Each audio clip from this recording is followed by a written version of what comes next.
we are talking about New India. Professor B.N. Seal, who was a class fellow of Swami Vivekananda and who later became Vice Chancellor of Mysore University, he has used a beautiful phrase and about India, and he says, India, ever aging, never old. It's a beautiful phrase. In fact, this small phrase, you can write a book on it. It talks about, it gives you the idea about the Indian culture and civilization which is ancient, but which does not show the weakness of the old age. And it is essentially, as Swami Ranganathananda has said, that Professor B.N. Seal, when he used this phrase or coined this phrase, he was inspired by Shankar's commentary on Gita, Adi Shankaracharya. In his commentary, he has said, Pura api nav evtu purana. Like soul, the soul is ancient, but it renews itself, refreshes itself when it passes from one body to another body. And B.N. Seal has compared India with that Atma, with that concept of Shankar, Pura api nav evti purana. And it is through the new generation, the assimilative power of India to absorb new ideas, fresh ideas, that India constantly, consistently, continuously renews and refreshes itself. Basically, sir, kitna time hai? Nahi, sir. Nahi. Don't give liberty to a man who has been in politics.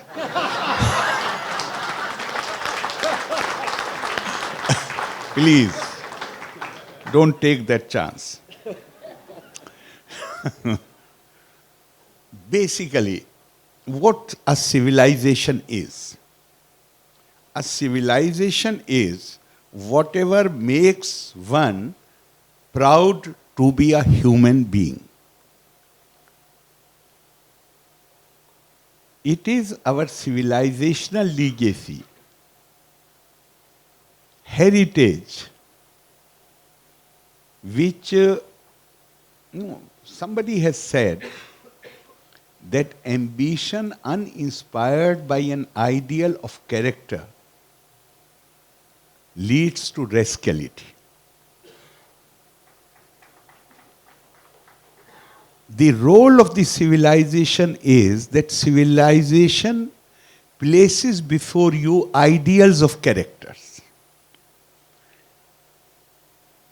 It prevents you from becoming a rogue, a rascal. You are bound by certain maryadas.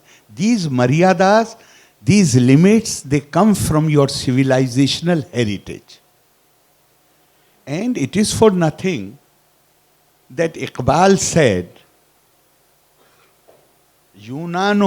I shall translate it. I am aware that there should be many people here who are not able to understand Hindi and Urdu, so I shall translate it.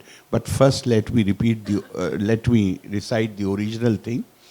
He said, यूनानो मिस्र रूमा सब मिट गए जहां से, बाकी मगर है अब तक दामो निशा हमारा, कुछ बात है कि हस्ती मिटती नहीं हमारी, सदियों रहा है दुश्मन दौरे जमा हमारा. What he is actually saying is that many civilizations which were in fact older than us, they have now become subject matter of study of these scholars, archaeologists. India is one civilization which is an ancient civilization, but a living civilization. Civilization with continuity. And then he raises this question that kuch baat hai. When he says kuch baat hai, there is something which does not allow this civilization to perish or to be confined to the pages of the history, then we have a duty to figure out what is that kuch baat. What is it that has preserved and ensured the living in continuity civilization of India? And I find the answer in what Gurudev Rabindranath Tagore has said. Gurudev has said, I love India. Not because I believe in the idolatry of geography, not because I have had the chance to be born in her soil, but I love India because she has, through tumultuous ages, saved the living words issued from the illuminating consciousness of her great daughters and sons. He has used the word children, I am saying great daughters and sons. It is these words, and nobody will doubt that the most powerful thing in this world is the word. In the beginning was the word was with God, and the word was God. Akshar, syllable. Our own tradition tells us that Akshar is indestructible. The very word Akshar means which is not subject to char. Char, destruction. And something which cannot be, which is not subject to destruction, when you combine these 1, 2, 3, 4, 5, 6 syllables, how powerful the word can become when it's a combination of 2, 3 or 4 units which cannot be destroyed. When they come together, how powerful it becomes, one can only imagine. So that answer largely comes from Gurudev when he says that it is these words. And what is special? The special thing is that India has succeeded in saving these words of wisdom through. Iqbal also says this same thing. He says, Sadiyon raha hai dushman, daure zama hamara. The environment has been very hostile. Surely both of them are referring to the rule by outsiders. When we were no better than slaves. So even in those periods, India has succeeded in saving, preserving the living words, the wise words, and that is part of our being. If we look at Indian history, we have never considered the kings and the army generals as our ideals. Our ideals have always been men of wisdom who were called rishis, who were the sages, who could see things which normal men cannot see.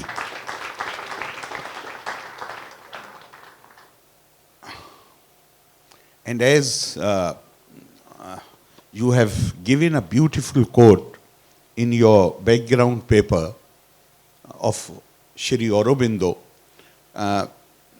I was going through this paper, but elsewhere, if I remember correctly, Shri Aurobindo has said, and in that India is not just a piece of territory.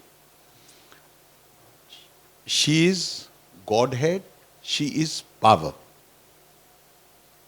And as I said earlier, that power really comes from the wisdom of India. And both Swami Vivekananda and Shri Aurobindo have identified spirituality as the religion of India. The religion of India is really spirituality. He says spirituality is the master key of the Indian mind. It is this dominant inclination of India which gives character to all the expressions of her culture. In fact, they have grown out of her inborn spiritual tendency, of which her religion is a natural outflowering.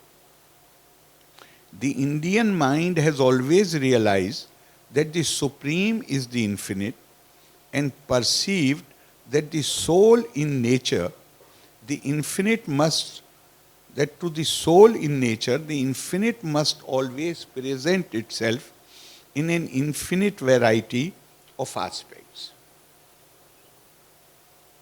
If we look at what Swami Vivekananda has said, it appears as if Swamiji is echoing the same sentiment, where he says that my mission can be put into very few simple and plain words. And my mission is to teach unto mankind, not just Indians, not just people belonging to one religious tradition, denominational guru.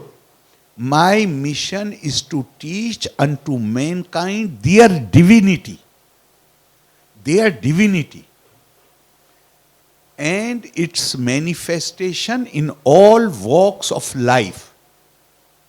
Now, Indian culture, Indian civilization has a universal, it is based on a universal vision.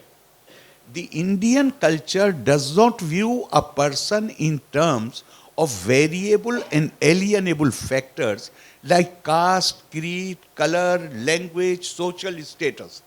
Rather, it views a person in terms of invariable and inalienable divinity inherent in every being. And it comes from our age-old wisdom. Ahem brahmasmi tat tvam asi. There is a Puranic story where a question is raised that when you say pranam to the other person, then you are bowing before a person who is just like you. Why bow before him? This person replies, he says that I am not bowing before the individual. The divinity inherent in me recognizes the divinity inherent in the other person, and it is to that divinity that I bow.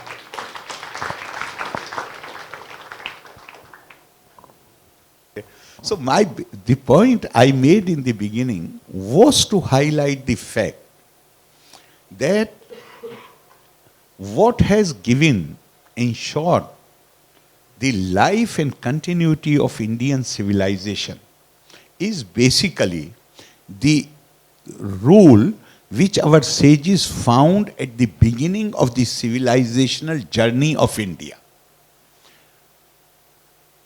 In Rig Veda, this proclamation was made saying, Ekam sad vipra bahuda vadanti. The truth is one, those who know it, or the sages, they describe it variously. If we look globally today, almost every society, this process of pluralism and diversity started some, if we stretch it a bit far, then about 150, 200 years ago. But now almost every society in one sense or other is accepting pluralism. On the other hand, India accepted pluralism or understood its significance and importance right at the beginning of our civilizational journey. And that is the reason, whereas in almost every country, I'm saying almost, I'm not saying everybody, but almost every country in the world, you were identified as belonging to one country by the color of your skin, or by the language which you spoke, or by the belief and faith which you had, the manner in which you offered your devotions. But in India, how our sages defined India, how they defined Indians. They defined Uttaram yat samudrasya himadri chaiv dakshinam varsham tat bharat nam bharti yat santati. They define that in North Himalaya, in the south, the sea, in between the continent, that is Bharat, and all those who live here. This shlok describes them as Santati, that is Santan, the children of Bharat. Today we can describe them as citizens of India. So I'm even at the cost of repetition, I'm using these words again and again, that right from beginning, all these variable and alienable factors we have not taken into consideration. What is important to us, and it has been further clarified in another shlok, which says, Bharteshu istriya purusho nana varna pirkirtite nana dev archane yukta nana karmani kurvate. The women and men of India, they are of different colors, varnas. They have different ways of doing their work. They adore, they worship various gods. Nana dev archane yukta, nana karmani kurvate. And their rituals, their customs, their practices are different. So this is, what is important to me is that the differences, the diversity, the pluralism of the Indian society, it has never created any worry in our minds. Rather, we have always viewed diversity and pluralism, we have cherished it, and we have always used it as a source to strengthen, to enrich our society, and that explains why our society, why our culture and our civilization is a living culture and civilization, one of the most ancient civilizations and future role. In recent times, Swami Vivekananda at one point had said that it will take 150 years for India to properly understand my message. But now it appears that India is ready or is reaching a stage to internalize that message of Swami Vivekananda.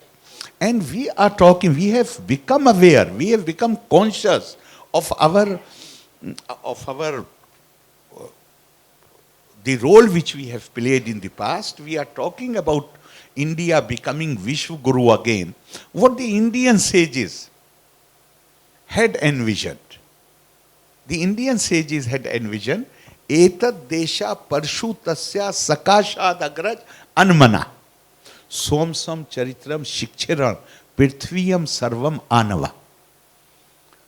People from every country, most of the countries of the world, they will come to India. What our sage is saying? Not to study Indian culture and civilization. To study their own culture and civilization, they will travel to India.